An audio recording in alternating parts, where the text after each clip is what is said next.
কি হয়ে গেছে? জানি মা, সব জানি। আর সবকিছুর জবাব আমি গড়ায় গন্ডায় বুঝিয়ে দেব বলেই ফিরে এসেছি। ওই চারুলতাকে তো আমি ছেড়ে দেব না। আর বাকি রইল ওই চারুলতার বাবা, তাকে তো আমি জিন্দা কবর দিয়ে দেব। তিনি আমায় এখনো চেনে না। চুপ কর বলছি। আমার বাড়ির ওপর দাঁড়িয়ে তুমি এত বড় বড় কথা বলার সাহস পাও কি? আপনি এই রাজেশ বাবুকে হুমকি দিচ্ছেন? আপনার তো সাহস মন্দ নয়। আপনাকে আমি দেখাচ্ছি মজা। এ কথা বলে তারপর হঠাৎ করে সে মাথা ঘুরে পড়ে যাওয়ার অভিনয় করে মাটিতে লুটিয়ে পড়ে। আহ পিসিমা! না না, তোমার কথায় আর আমি টিকতে পারছি না। আমার ব্যবস্থা আমাকে নিজেরই করতে হবে। যাই, আমি নিজে চারুলতাদের এই ভাবলা, শোন না, আমি তোকে কি বলছি মন দিয়ে একটু শোন। কি হয়েছে রে ক্যাবলা? সেই কখন থেকে কিছু একটা বলবি বলে কানের পোকা বের করে দিচ্ছিস।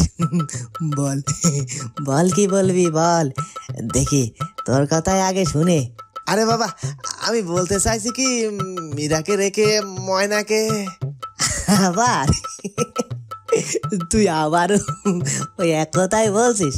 মীরাকে রেখে ময়নাকে মানে তুই কি চাইছিস কি মীরাকে ভালোবাসা বাদ দিয়ে আবার নতুন করে ময়নাকে ভালোবাসতে শুরু করবি? এই কথাই বলতে চাইছিস তাই তো? শোন ভাবলা, তুই তোর ভালোবাসার সাথে বেইমানি করতে পারিস, কিন্তু এই ভাবলা তার ভালোবাসার সাথে বেইমানি করবে না রে। এই হলো তোর একটা দোষ। জানিস তো ভাবলা, তুই কথার মাঝখান থেকে কথার মানে বের করে নিস কেন রে? আমি তো তোকে কথাটা পুরোপুরি আগে বলবো নাকি?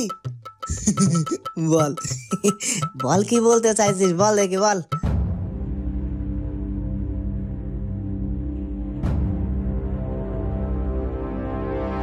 না না, রাজপুত্রের এহেন কাজ আমি কিছুতেই মেনে নিতে পারছি না। রাজপুত্র আমার কথার অবাধ্য হয়েছে বহুত আগেই, তবে সে যে আমার কথা অমান্য করে এত বড় সিদ্ধান্ত নিজেই নিতে পারে, এ কথা আমি কখনো কল্পনাও করিনি। রাজামশাই, আপনি এতটা রাগান্বিত হবেন না। ওরা ছেলে মানুষ, ওরা কি আর আমাদের মতো রাজবুদ্ধি নিয়ে সবকিছু বিবেচনা করে নাকি? ঝোঁকের বশে একটা অন্যায় কাজ করে ফেলেছে, আমাদেরকে সেগুলো শুধরানোর একটা সুযোগ দিতে হবে। নানা মধুপুর রাজ্যের রাজামশাই, আপনি বিষয়টা যতটা সহজ ভাবছেন ততটা সহজ নয়। রাজপুত্র যে কত বড় অন্যায় করেছে, আর এই অন্যায়ের মাসুল যে তাকে হাড়ে হাড়ে দিতে হবে, সেটা সে নিজেও জানে না। আর তাছাড়া রাজপুত্রের এমন কাজের ফলে আমার মুখটা কোথায় থাকলো বলুন তো? আপনার সামনেও লজ্জায় আমার মাথা নত হয়ে যাচ্ছে। না না মহারাজ, আমার সামনে আপনার লজ্জার মাথা নত হবার কিছু নেই। আমি তো সবটা চোখের সামনেই দেখতে পাচ্ছি, এখানে তো আপনার কোনো অন্যায় নেই। আর রাজকন্যা জেসমিন, তার দিকে তো আমি তাকানোর সাহস পর্যন্ত পাচ্ছি না। আর পড়ে রইল আমার রাজ্যবাসী, তাদেরকে কালই তো আমি ঘোষণা দিয়ে এলাম যে রাজকন্যা জেসমিনের সাথে রাজপুত্র অরুণের বিবাহ হতে যাচ্ছে। তবে এখন কি হয়ে গেল বলুন তো? না না, আমি কিছুতেই মেনে নেব না। রাজপুত্র অরুণ আমাকে সবার সামনে অপমান করেছে বিয়ে করবে না এ কথা বলে। আর তার সাহস হয় কি করে? সে কাউকে কিচ্ছুটি না জানিয়ে ওই সামান্য এক প্রজাকন্যাকে বিয়ে করে রাজপ্রাসাদে নিয়ে এসেছে। রাজকন্যা জেসমিন, আমি তোমার মনের অবস্থা বুঝতে পারছি, কিন্তু তবুও বলছি তুমি একটু ধৈর্য ধরো। রাজামশাই কিছু না কিছু একটা ব্যবস্থা করবেনই।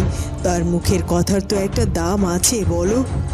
রাজামশাইয়ের মুখের কথার দাম? তার নমুনা তো আমি দেখতেই পাচ্ছি। তার রাজপুত্র তার কথা অমান্য করে বিয়ে করে তার ঘরে বউ নিয়ে এসেছে। পিসিমা, তোমরা রাজপুত্রকে এ কেমন শিক্ষা দিয়েছো যে সে তোমাদের কারো কথার কোনো তোয়াক্কাই করে না? এভাবে বলো না রাজকন্যা জেসমিন, আমি বলছি তো, তুমি একটু ধৈর্য ধরো, দেখবে সব কিছু ঠিক হয়ে যাবে। আর শোনো রাজকন্যা, এখন তুমি কিছু একটা খেয়ে নাও। সেই সকাল থেকে কিচ্ছুটি খাওনি তুমি। দাসী, তোরা কে কোথায় আছিস? রাজকন্যা জেসমিনের জন্য খাবার নিয়ে আয়। ঝোঁকের বশে কত বড় একটা সিদ্ধান্ত নিয়ে ফেললাম। আমি কি আদেও এটা ঠিক সিদ্ধান্ত নিয়েছি নাকি ভুল সিদ্ধান্ত নিয়েছি? আমি তো সেটাই বুঝতে পারছি না এই প্রশ্নের জবাব আমি কোথায় গেলে পাবো। আর তাছাড়া এত বড় একটা সিদ্ধান্ত বা কাজ করার আগে আমি চারুলতার থেকে কোনো অনুমতি নেওয়ার অপেক্ষা করিনি। এতে কি চারুলতা আমার উপর রেগে গেল সেটা তো বুঝতে পারছি না। আমাকে ঘরে বসিয়ে দিয়ে নিজে বারান্দায় গিয়ে পায়চারি করছে। রাজপুত্রের মনের ভেতরে যে কি চলছে সেটাই বুঝতে পারছি না। আর রাজপথে সবার সামনে একই কথা বলে দিল। রাজপুত্র আমাকে স্ত্রী হিসেবে পরিচয় দিল, কিন্তু সত্যি বলতে তো আমাদের বিয়েই হয়নি। তাহলে সে কেন আমাকে তার স্ত্রী হিসেবে পরিচয় দিল সেটাই তো বুঝতে পারছি না। কি হলো চারুলতা, তুমি এখানে একা একা বসে কি ভাবছো? কি আর ভাববো বল সোনা পাখি, রাজপুত্র সবার সামনে কি কথা বললো সেটা তো তুইও শুনতে পেলি। সেসব নিয়ে ভাবছিলাম আর কি। নিজে ওই মস্ত বড় একটা কথা বলে এখন আমাকে এখানে একা বসিয়ে দিয়ে বারান্দায় গিয়ে কি করছে শুনি। আর এদিকে আমি চিন্তা করে মরছি। তুই গিয়ে দেখ না সোনা পাখি, রাজপুত্র বারান্দায় একা একা কি করছে। আচ্ছা চারু, ঠিক আছে, আমি যাচ্ছি রাজপুত্রের কাছে আর তাকে গিয়ে ডেকে আনছি তোমার কাছে। এরপর সোনা পাখি রাজপুত্রের কাছে যায়। তুমি কি ভাবছো রাজপুত্র? আর কি ভাববো বল, ওই চারুলতার কথাই তো ভাবছিলাম। আমি তো চারুলতার কথাই ভাবছিলাম। আমি তো চারুলতার অনুমতি নেওয়া ছাড়াই এত বড় একটা সিদ্ধান্ত নিয়েছি। আমি তার অনুমতি না নিয়ে সবার সামনে তাকে আমার স্ত্রী হিসেবে পরিচয় দিয়েছি। এ বিষয় নিয়ে চারু মনে মনে কি ভাবছে এখন তো আমার কাছে এটাই চিন্তার বিষয়। ওরে বাবা, এই তো দেখছি তোমাদের দুজনেরই মনের অবস্থা একই গো। তুমি ভাবছো এদিকে চারুর কথা আর ওদিকে চারু ভাবছে তোমার কথা গো। চারুলতাও আমার কথা ভাবছে? তা কি ভাবছে শুনি। তুমি যে সব কথা নিয়ে চিন্তা করছো, চারুলতার মনেও যে একই চিন্তা ঘুরপাক খাচ্ছে গো। তাই আমি বলি কি রাজপুত্র, তুমি গিয়ে চারুলতার সাথে খোলাখুলি সব কথা বলে নাও। এতে তোমাদের দুজনের মনের সংশয় দূর হয়ে যাবে। হ্যাঁ রে সোনা পাখি, সেটা ছাড়া তো আর কোনো উপায়ও নেই। বাবা রাজেশ, সেই কখন তুই এসেছিস? আর কিছু খেয়ে নিবি? কতক্ষণ আর না খেয়ে থাকবি বলতো? যে যাবার সে তো রাজপুত্রের হাত ধরে চলেই গেছে। এখন আর তার পথে বসে থেকে কি লাভ বলতো? রাজপুত্রের হাত ধরে চলে গেছে মানে কি বলছো কি মা? চারুলতা আবার কোন রাজপুত্রের হাত ধরে চলে গেল? সেসব কথা পরে শোনা যাবে। এখন তুই আগে চল তো বাবা, খেয়ে নিবি। রাখো তোমার ওসব খাওয়া দাওয়া, আগে আমায় চারুলতার ব্যাপারে সবকিছু জানতে হবে। বলো চারুলতা কোথায়, কখন, কিভাবে গিয়েছে, সবকিছু আমায় বলো। কেন তোমার এত শুনে কাজ কি বলো তো রাজেশ? আমি তোমায় শেষবারের মতো সাবধান করছি, তুমি ওই মেয়ের পেছনে আর ছুটো না। কিন্তু তুমি এবার তোমার কর্মস্থানে ফিরে যাও, তোমার নিজের কাজে মন দাও। আর এদিকে আমাদের ব্যাপার আমরা বুঝে নেব, তোমাকে এখানে আর কোনো বিষয়ে থাকতে হবে না। বাবা, মাঝে মাঝে আমার সন্দেহ হয় তুমি কি আমার নিজের বাবা নাকি সৎ বাবা। এই বাড়িতে থাকতে গেলে দেখছি তোমার সাথে বিরোধ ছাড়া আমার আর থাকাই হবে না।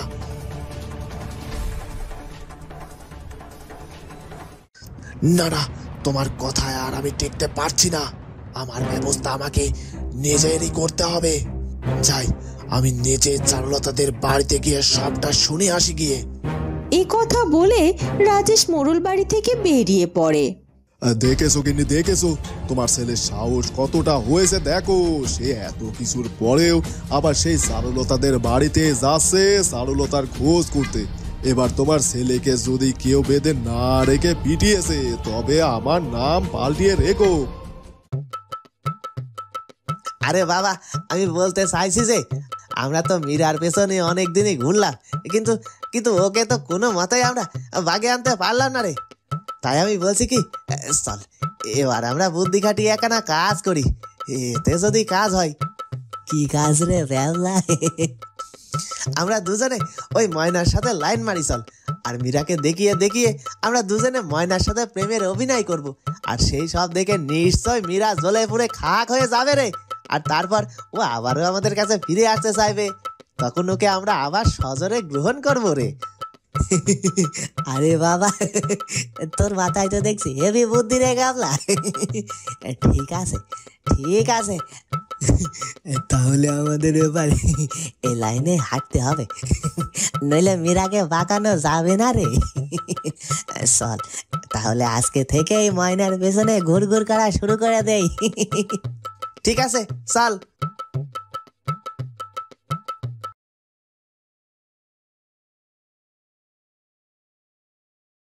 এই যে রানীমা, আমি রাজকন্যা জেসমিনের জন্য ফুলের ঝুড়ি নিয়ে এসেছি, আর ফল কাটা চাকু এখানে আছে। রাজকন্যা জেসমিনের যে ফলটা পছন্দ আপনি তাকে সেটাই খেতে বলুন এখান থেকে। বাহ, বেশ করেছো। এই যে রাজকন্যা জেসমিন, নাও এখান থেকে তোমার যে ফলটা পছন্দ সেটা তুমি বলো, আমি তোমাকে নিজে হাতে সেটা কেটে দিচ্ছি। তারপর তুমি খেয়ে নাও লক্ষ্মী মেয়ের মতো।